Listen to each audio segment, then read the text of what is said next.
किशनगंज के उपेंद्र राम कहते हैं कि हमारा एक 14 साल का बेटा है और एक 11 साल का बेटा है।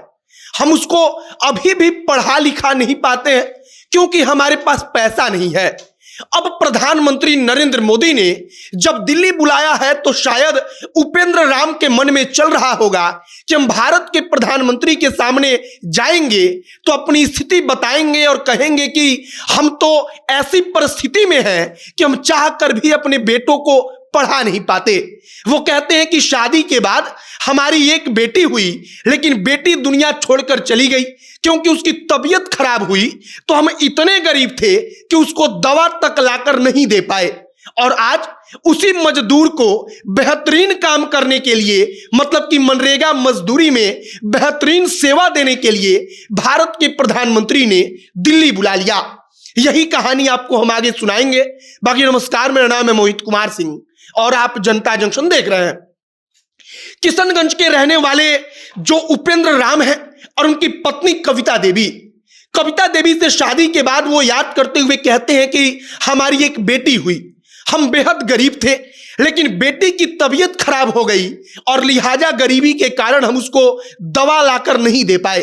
वो याद करते हुए कहते हैं कि हमारी बेटी दुनिया छोड़कर चली गई और हम एकदम से टूट गए क्योंकि शादी के बाद वो हमारी पहली संतान थी। इसके बाद वो कहते हैं कि हमारा एक बेटा हुआ, उसके बाद हमारे 2 जुड़वा बेटे हुए, लेकिन जुड़वा बेटों में से एक बेटा फिर से कुछ दिनों के बाद दुनिया छोड़कर चला गया। हम उसको नहीं बचा पाए क्योंकि हम मजदूरी करते थे, हमारे पास इतना पैसा था ही नहीं कि हम उसका इलाज करा पाए। आज के समय में भी उपेंद्र राम अपने 2 बेटों को शिक्षा नहीं दे पाते। अब उनको उम्मीद है कि भारत के प्रधानमंत्री ने उनको दिल्ली बुलाया, उनकी पत्नी को दिल्ली बुलाया, तो दिल्ली उन्होंने इसलिए बुलाया क्योंकि हमने बेहतरीन काम किया तो अब हमारी जीवन शायद सुधर जाए। शायद उपेंद्र राम के मन में चल रहा होगा कि भारत के प्रधानमंत्री के सामने जब हम जाएंगे तब वहां पर दिल्ली में प्रधानमंत्री आकर हमसे पूछेंगे कि क्या हाल चाल है, परिवार कैसा है, तब हम भारत के प्रधानमंत्री को बता पाएंगे, हमारी पत्नी बता पाएगी कि प्रधानमंत्री जी अभी भी हम इतने गरीब हैं कि हम चाह कर भी अपने 14 साल के एक बेटा और 11 साल के दूसरे बेटे को पढ़ा नहीं पा रहे हैं। मजबूरी में वह भी मजदूरी करने को आगे बढ़ रहा है।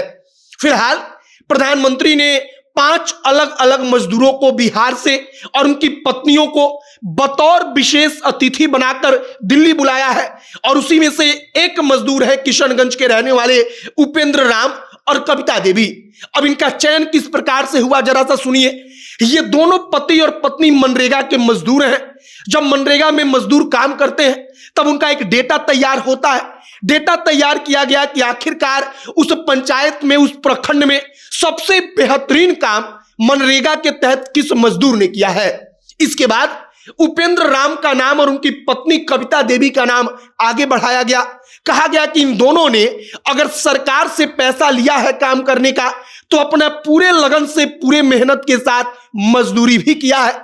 अब इसके बाद यह लिस्ट केंद्र की सरकार के पास पहुंची, तमाम बड़े बड़े अधिकारियों के पास पहुंची और इसके बाद इस सूची में से उपेंद्र राम और कविता देवी के नाम को चुनकर भारत के प्रधानमंत्री के विशेष अतिथि के रूप में बुलावा भेजने के लिए चुना गया।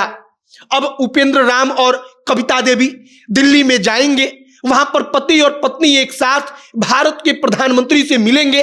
तो आप सोचिए कि उनके मन में उस वक्त पर क्या चल रहा होगा, उनके मन में कैसा उत्साह होगा।